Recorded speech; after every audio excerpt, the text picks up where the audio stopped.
Ang nangyari po sa NFA o National Food Authority ngayon ay ang pag-aksaya sa napakalagang bigas na sana'y nakalaan para sa mga nangangailangan nating mga kababayan. Ito ay nasasayang naman kasi nagagamit ito para sa korupsyon. Sa aking pag-imbestiga, ang lumutang ng mga pangalan ay mga NFA rice sales official na sina.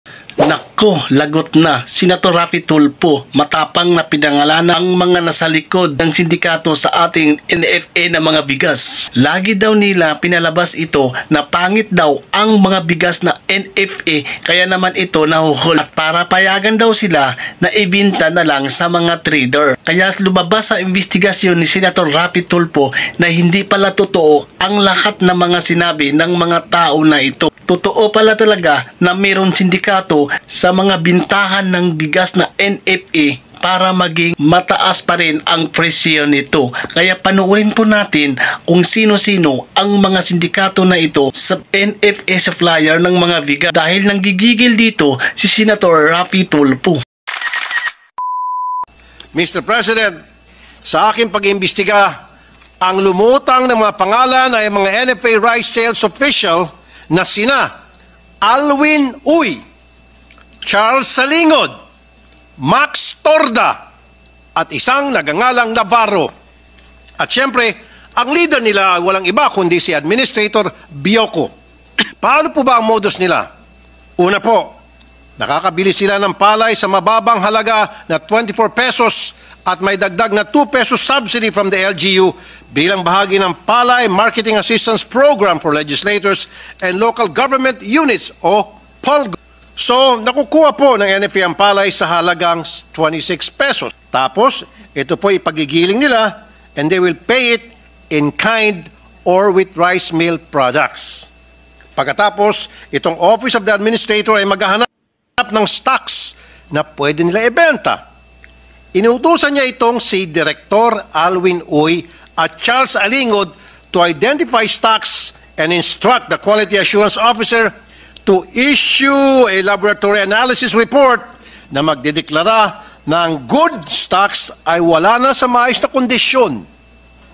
At pag nakuhanan na ng mga lab report itong mga bigas na ito, Administrator Bioco and a certain Navarro will ask Alingod and Uy to negotiate the sale price to private millers.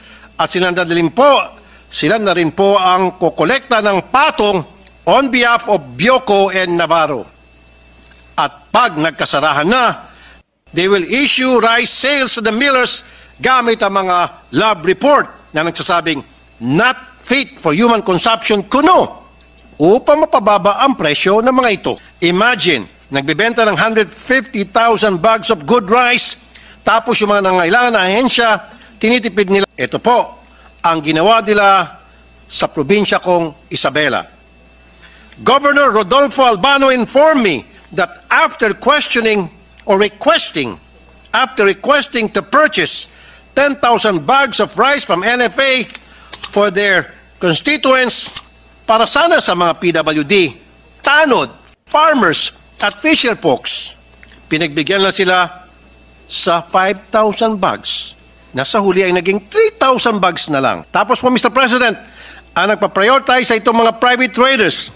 This is contrary to the PALGO program where LGUs even subsidize itong pagbili ng NFA ng palay sa mga farmers. Ang mga LGU under the PALGO program ay qualified to participate as buyers of NFA rice. It is supposed to enable palay farmers to maximize their income and at the same time assist legislators and local government units in sourcing the rice requirements intended for their constituents. Mr. President, let me remind NFA of their mandate. It is supposed to procure palay locally and maintain the optimal level of buffer stock at all times, strategically located across the country. It shall manage efficiently and effectively the acquisition, quality maintenance, and disposition of the buffer stock during emergencies and calamities. And according to their website, among their core values are professionalism, service excellence, and accountability. That is what I want to demand from them. Show us this professionalism, service excellence, and accountability. Mr. President, I commend the chairperson of the Committee on Agriculture for already filing a resolution seeking the investigation of this matter.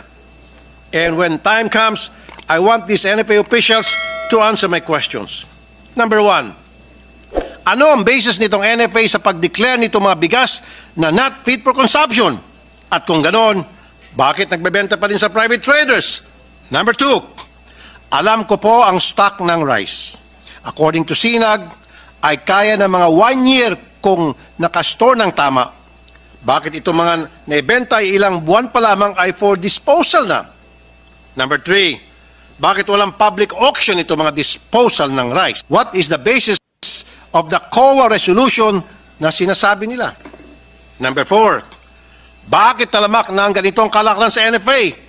At bakit tuloy-tuloy lang sila kahit ang dami na nating pinasang batas para ma-regulate ang buffer stock ng bigas para sa bayan?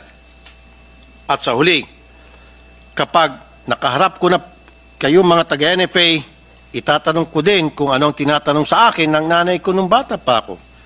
Bakit kaya nagsasayang ng bigas? And lastly, si Bioco po, during the House hearing, he said that there was no irregularity in the sale. He said with a straight face in the House. Well, I challenge you, Mr. Boko, come here in the Senate and repeat that to me. Sa tingin nyo guys,